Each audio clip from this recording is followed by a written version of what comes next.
माझं नाव दिशा आहे आणि स्वागत आहे तुमचं माझ्या चॅनलवरती। तर मी दर आठवड्यात आपल्या चॅनलवरती 2 लॉंग फॉर्मॅट व्हिडिओज घेऊन येत असते। तसंच आपल्या चॅनलवरती दररोज एक शॉर्ट व्हिडिओ जाते जिथे मी रेसिपी शेअर करते। तर हे व्हिडिओज तुम्ही अजूनही पाहिले नसतील तर लगेच जाऊन चेकआउट करा आणि अजूनही तुम्ही माझ्या चॅनलला सबस्क्राइब केलं नसेल तर पटकन सबस्क्राइब करा। तर जसं की तुम्हाला माहिती आहे की होळी जवळ आली आहे आता, तर मी तुमच्यासाठी आज घेऊन आली आहे होळी स्पेशल मालपुआची रेसिपी। तर जसं आपल्याकडे महाराष्ट्रात होळी म्हटलं की पुरणपोळी मॅन्डेटरीच असते, म्हणजे करतातच सगळे। तसं यूपी बिहारमध्ये होळी म्हटलं की मालपुआ, खाजा आणि गुजिया ह्या सगळ्या गोष्टी मॅन्डेटरी असतात, ते लोक हे करतातच आवडीने। तर मी म्हटलं की होळीला आपण पोळ्या तर नेहमीच खाल्ल्यात, तर चला ह्या वर्षी आपण मालपुआ ट्राय करून बघू आणि तुमच्यासोबत ही रेसिपी शेअर करावी। तर त्यामुळे हा व्हिडिओ मी घेऊन आली आहे। तर त्यामुळे हा व्हिडिओ शेवटपर्यंत पाहत राहा। तर हे मालपुए बनवण्यासाठी मी इथे घेतलं आहे 1 कप मैदा, त्याचसोबत इथे मी घेतलं आहे हाफ कप दुधाची पावडर, मिल्क पावडर, त्याचसोबत मी इथं घेतलं आहे दूध, बेकिंग पावडर, थोडीशी अख्खी बडीशेप, त्याचसोबत मी इथं घेतला आहे बारीक रवा आणि मग मी इथं घेतली आहे 1 वाटी साखर आणि तितकंच पाणीही लागणार आहे आपल्याला पाक बनवण्यासाठी। त्याचसोबत मी इथे घेतले थोडेसे बदामाचे तुकडे। आता इतकं सामान लागणार आहे आपल्याला मालपुए बनवण्यासाठी। आता मी इथे एक बोलमध्ये सगळं सुके जिन्नस आधी मिक्स करून घेते आहे।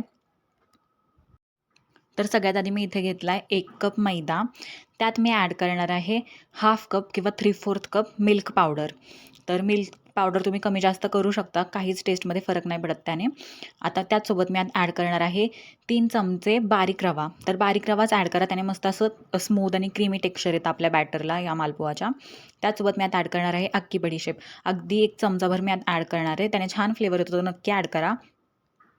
आणि मग आपले हे सुके जिन्नस आधी व्यवस्थित मिक्स करून घ्यायचेत, त्याने ते एकदम असं मिक्स होऊन जातील। तर पाणी ॲड केल्यानंतर आपल्याला जास्त मिक्स करायची गरज नाही पडत, त्यामुळे आधी सुके जिन्नस व्यवस्थित मिक्स करून घ्यायचे।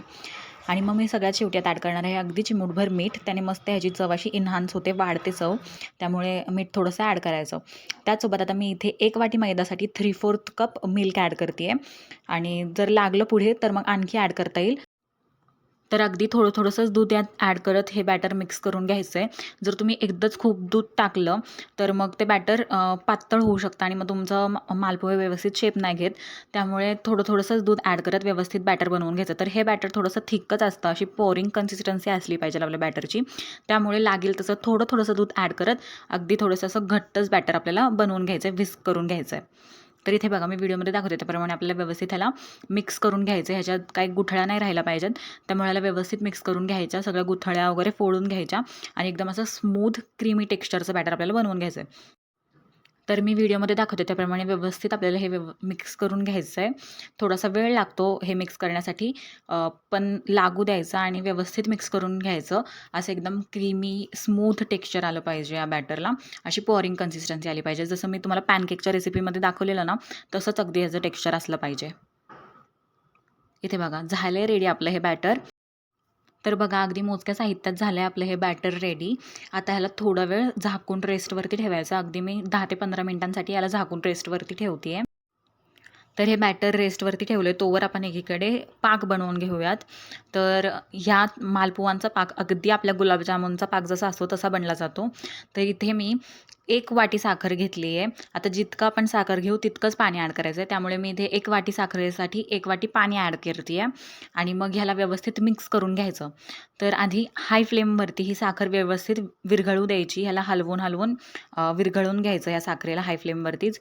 आणि एकदा साखर विरघळली की मग गॅसची फ्लेम स्लो करून ह्याला शिजवू द्यायचं।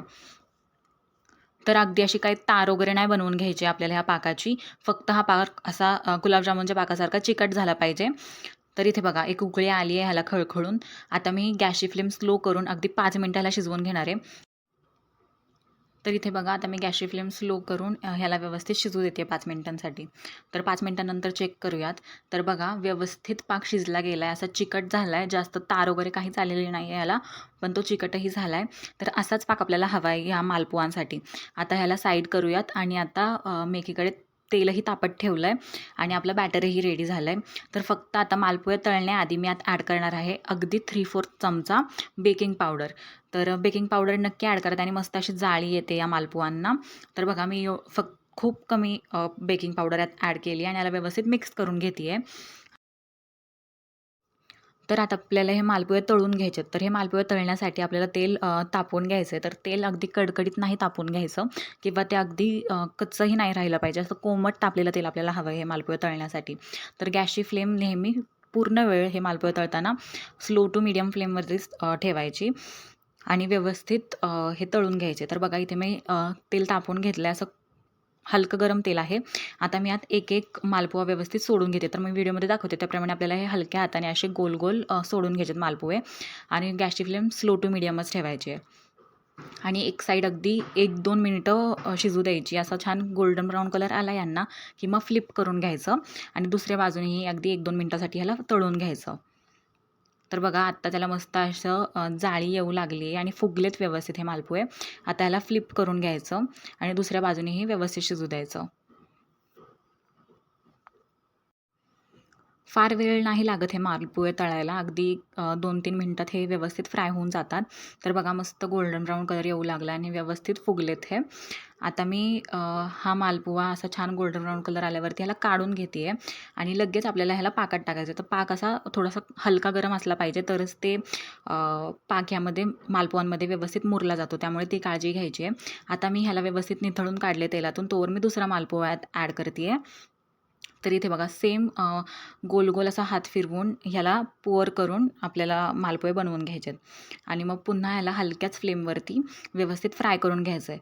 तर आता हा दुसरा मालपुवा फ्राय होतो आहे तोवर मी पहिल्या मालपुवाला व्यवस्थित पाकामध्ये डिप करून मुरत ठेवते आहे. तर आपल्याला हे गुलाबजामुनसारखं पूर्ण वेळ मुरत नाही ठेवायचं. अगदी 2 ते 3 मिनटं ह्याला डिप करून ठेवायचं. व्यवस्थित सोक झाला मालपुवा या पाकामध्ये की लगेच काढून घ्यायचं. तर मी हा दुसरा मालपुवा फ्राय होतो आहे तोवर ह्याला ठेवलेलं. आता ह्याला काढून घेते आहे आणि मग आपला दुसरा मालपुवा आहे रेडी झाला आहे. आता त्यालाही व्यवस्थित या पाकामध्ये डिप करून ठेवणार आहे. तर आपल्याला असेच सगळे मालपुवे फ्राय करून घ्यायचे आहेत आणि मग पाकामध्ये व्यवस्थित सोक करून घ्यायचे आहेत.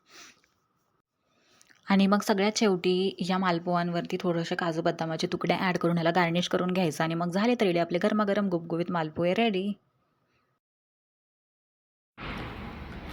आणि अशा प्रकारे झालेत माझे मालपुवे रेडी आणि परफेक्ट जाळी आली आणि अशी मस्त स्पॉन्जी झालेत. तर त्याची जाळी बघूयात.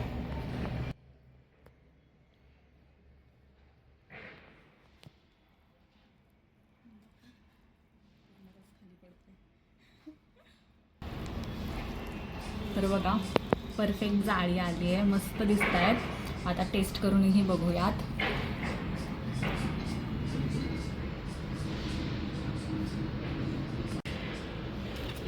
मस्त झालेत, गोडही परफेक्ट झालं आहे आणि मी फर्स्ट टाईम केलं म्हणून थोडेसे फुगलेत ते, पण करूनच जमतील. आणि कशी वाटली तुम्हाला ही रेसिपी मला कॉमेंट्समध्ये नक्की सांगा. Wishing you all a very happy Holy in advance. Thank you for watching. आणि अशा छान छान रेसिपीजसाठी माझ्या चॅनलला लाईक करा, शेअर करा, सबस्क्राईब करा आणि कॉमेंट्समध्ये नक्की सांगा तुम्हाला ही मालपुवाची रेसिपी कशी वाटली. Thank you for watching. बाय.